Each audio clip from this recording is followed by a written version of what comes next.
ఇవాల్టి ఏప్రిల్ 29, 2025 ముఖ్యమైన తెలుగు బ్రేకింగ్ వార్తలు. సినిమా వినోదం. బాహుబలి మళ్లీ థియేటర్లలోకి.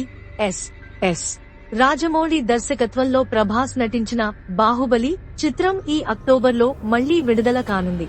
ఇది అభిమానులకు మంచి అవకాశం. కల్కి సంగీతంపై సంతోష్ నారాయణన్ స్పందన. కల్కి చిత్రానికి సంగీతం అందించిన సంతోష్ నారాయణన్ ప్రేక్షకుల స్పందనపై తన అనుభవాలను పంచుకున్నారు. హిట్ 3 ప్రీమియర్ కి భారీ స్పందన. నాని నటించిన హిట్ 3 చిత్రం ప్రీమియర్ కి టికెట్ ప్రీసేల్స్ భారీగా జరుగుతున్నాయి. న్యాయ విద్యా రంగం. తెలుగు పరీక్షపై సుప్రీం కోర్టు తీర్పు.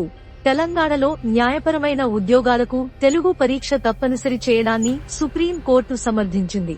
తెలంగాణ 10వ తరగతి ఫలితాలు త్వరలో.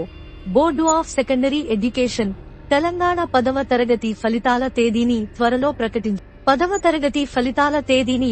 ప్రకటించనుంది. విద్యార్థులు అధికారిక వెబ్సైట్ ను పరిశీలించవచ్చు. టీఎస్ఈన్ సెట్ 2025 ప్రారంభం. తెలంగాణలో వ్యవసాయ మరియు ఫార్మసీ కోర్సుల కోసం టీఎస్ఈన్ సెట్ 2025 పరీక్షలు ప్రారంభమయ్యాయి. అంతర్జాతీయ వార్తలు. కెనడా ఎన్నికలు.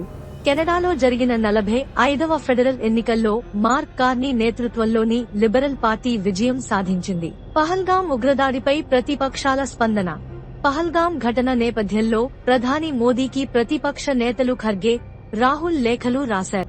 ఏప్రిల్ 2025-22న జమ్మూ కాశ్మీర్లోని పహల్గాం సమీపంలోని బైసరన్ లోయలో జరిగిన ఉగ్రదాడి దేశవ్యాప్తంగా తీవ్ర ఆవేదన, ఆగ్రహాన్ని రేపింది.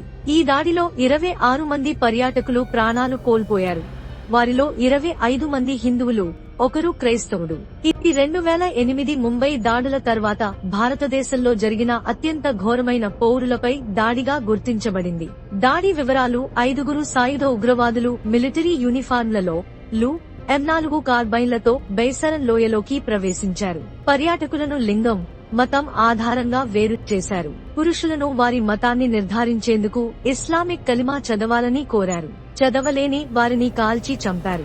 ఒక క్రైస్తవుడు కలిమా చదవలేకపోవడంతో అతన్ని హత్య చేశారు. ఒక హిందూ బ్రాహ్మణుడు కలిమా చదివి ప్రాణాలు దక్కించుకున్నాడు.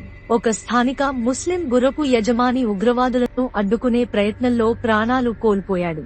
దర్యాప్తు అండ్ భద్రతా చర్యలు. భారత ప్రభుత్వం 87 పర్యాటక ప్రదేశాల్లో 48ను తాత్కాలికంగా మూసివేసింది. భద్రతా దళాలు 500 మందిని అదుపులోకి తీసుకుని 9 ఇళ్లను కూల్చివేశారు. అంతర్జాతీయ ప్రతిస్పందనలు. భారత ప్రధాని నరేంద్ర మోదీ ఈ దాడిని తీవ్రంగా ఖండించారు. పాకిస్తాన్ ఈ దాడిలో తమ ప్రమేయాన్ని ఖండించింది. అమెరికా, చైనా వంటి దేశాలు ఇరు దేశాలను శాంతియుత పరిష్కారానికి పిలుపునిచ్చాయి. మా ఛానల్ ని సబ్స్క్రైబ్ చేయండి. టోకే ఒక ప్లేస్ లో అన్ని తాజా విశేషాలు అందించేందుకు మేము సిద్ధంగా ఉన్నాం.